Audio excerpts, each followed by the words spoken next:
Okay, children, welcome to the part 2 of the human muscular system. Already we discussed in the previous topic about the muscles and their functions and different three types of muscles: smooth muscles, cardiac muscles and skeletal muscles. And today we are going to discuss about the facial muscles. Understood, children? So our face has plenty of muscles. They are not directly attached to the bones. Understood? Even our face also having plenty of muscles, but they are not able to attach it to the bones. Many of them are attached under the skin. Okay, maximum all the muscles are under the skin, but in the facial we are having many muscles are attached only under the skin. Even the smaller movement can turn a smile into a frown. Okay, you can able to show many expressions, whether you are happy, sad or anything, whatever the expressions we can able to show with our facial muscles, with a small movement of our facial muscles. Okay, and even our tongue is actually made up of a group of cells. Where the tongue is present inside our mouth, it is also a muscle that work together to allow us to talk and help us to chew the food. The tongue is also a muscle, children, and it is present inside our mouth, which helps us to talk and chew the food. Okay, along with these smooth muscles, cardiac muscles, skeletal muscles and facial muscles, some other major muscles are there in our musculoskeletal system. Understood? So these are, see, already I think you are having an observation from the last video onwards. What is this? Madam did not explain about these parts. Okay, these are the other muscles. Okay. In addition to these muscles, main muscles, these are the external muscles, and we will discuss today in this video about all these muscles. The first one is deltoid muscles. Okay, where you can observe these deltoid muscles. Yes, they are present in the shoulders. Okay, and you can able to shrug your shoulders and move your shoulders and express many things with your shoulders. Understood? And even you can hold the objects, heavy objects also. So these muscles are helpful for us for holding the things and lifting the things, and these deltoid muscles are present in our shoulders. According to the function of their muscles, we are discussing about this. And the second one, pectorals muscles. Okay, where these pectorals or muscles are present in the each side of the chest region. This is the chest region, children. Already we discussed in the circulatory system where the heart is present. Okay, so this is the chest region. In the either side, left and right side of the chest region, these pectoral muscles are present. Okay, and many athletes, if you observe many athletes and bodybuilders, they develop these pectorals, and they are shortly also known as pecs, P-E-C-T-S. Okay, so they are also shortly known as pecs. If you observe in the athletes and bodybuilders, they develop more in this. Okay, and next one, biceps brachii. These muscles is in your arm region. This is the arm region. Okay, upper arm. Okay, these muscles helps us to lift the objects. Understood? Okay, and when we are tense, these biceps are under the skin. Okay, for lifting objects, holding objects also, these muscles are very much helpful for us, even for the movement also, for doing exercise, everything.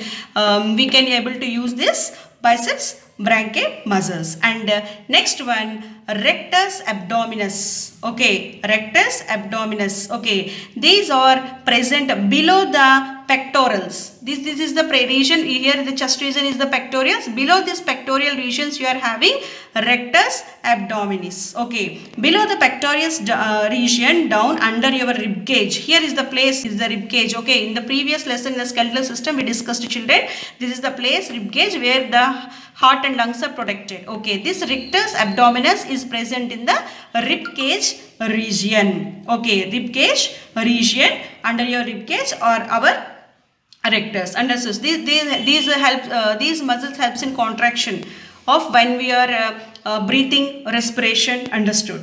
Okay, and next one, obliques. If you observe these muscles, obliques, okay, these are present on the side of the trunk, each side of this side and this side of the stomach. This is the trunk part. Okay, each side of the trunk, these obliques muscles are present. And one interesting thing about these muscles are, they helps even a spine to rotate. where the spine is present inside the vertebral column in the backbone. Understood, children? So even it helps sometimes these muscles or helps to rotate even the spine inside, and it helps for the support of movement, for bending and supporting and enlarging. These muscles are helpful. Obliques muscles are helpful, and they are present in the each side of the trunk. Understood? And next one, rectus femoris or quadriceps. Okay, they are also called as rectus femoris and quadriceps. Okay, where are they present, children? They are present in the thigh regions. Okay, front of your thigh or thighs. Many people who will run. Okay, runners and who ride the bike or for playing games, sports, develop large strong quads. They are simply known as quads. Okay, these quadriceps are also called as quads. So the people, the sports person and athlete person, if you observe, these muscles are very strong, and bodybuilders, these muscles are very strong, arms are very strong. Why? Because they are regularly exercising, okay, for making the muscles strong. These are the extra muscles we discussed about according to their function. And this is about the different types of muscles we discussed, children.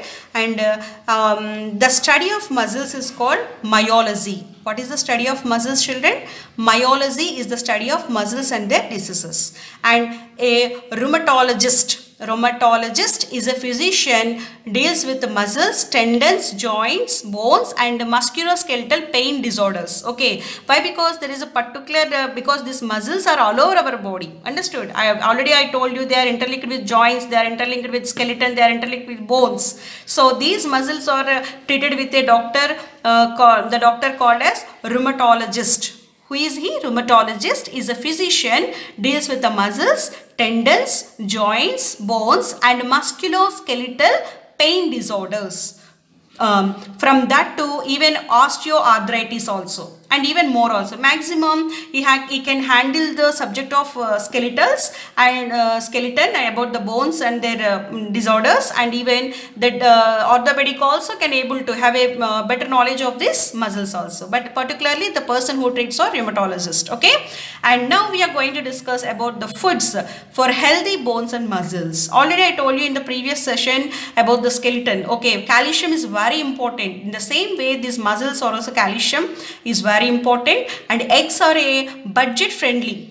Okay, you can able to get, but they are very high protein food. Okay, so eggs, protein rich food. Okay, vitamins and choline which boost brain health. Choline is a nutrient which boosts our brain healthy. And raw nuts and seeds, spinach, green leafy vegetables and all green color vegetables, red meat.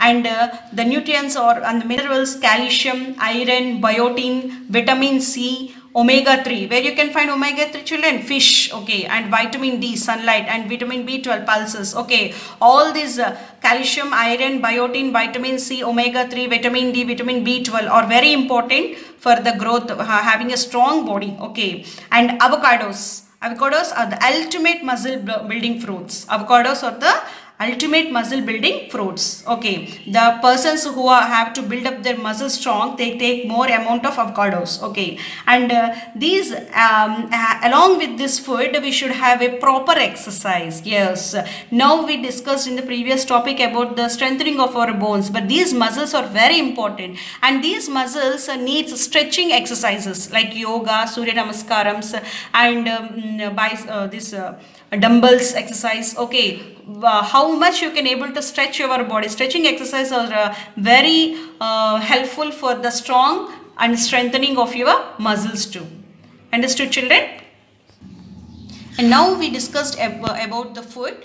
But if you are not taking the proper amount of balanced diet for the strengthening of your muscles, even these muscles also we are having some disorders. So let me tell you a few in detail about the different types of muscular disorders. Okay, and the first one is muscular dystrophy. Muscular dystrophy is a group of genetic disorder. It is a genetic disorder, group of diseases. What it will do? It will weaken the muscles. It will weaken the muscles. Okay, and makes it hard to move. Even we cannot move our body parts, limbs. Okay, the diseases are usually progressive. They get worse over time and affects proteins causing the death of muscle cells. Understood? So the excess of these protein cells are damaged, and for the muscle cells also, excess proteins affects the muscle cells. And tendinosis, already you heard this word tendons. Tendons are the rubbery tissues which join the muscle to the skeleton. Understood? So what happens, these tendons, this rubbery tissue becomes weaken, okay, break down sometimes, and forms a scar tissue when the tendons are no longer able to repair themselves. Okay, so they cannot able to repair themselves. If you have any injury, these muscles can able to repair themselves, but when you are having this tendinosis, this is what happens, the tendons which are joining the bone to the muscle, okay, that rubbery tissues will be damaged, and the muscle loses its strength. It cannot repair the cells after an injury. And mitochondrial myopathy, okay, is a defect in how ATP, means our energy is produced to our muscles in the form of ATP from the mitochondria of our cells. Okay, they get damaged, and that's why the body feels very weak. Okay, difference of nerves that affect muscles, infections also. Even the nerves in the muscles are also infect, and also they are having number of infections for the muscles. And next one, neuromuscular disorders. We are having many disorders. Why? Because every part is related with this muscular system, and if any organ is not working, it affects simultaneously the muscle of the pertain region. Certain region it affects, but mainly a few we are discussing about this. Neuromuscular disorders, the nerves that control voluntary muscles, the nerves that control the voluntary muscles, and the nerves that communicate sensory information. Means what? Who will get the sensory information? These sense organs. The sense organs to the brain, brain to the sense organs, sends the sensory information. So when these neurons, where these neurons are present in the brain, so these diseases are affected by the brain, because these neurons are present in the brain, and the muscles there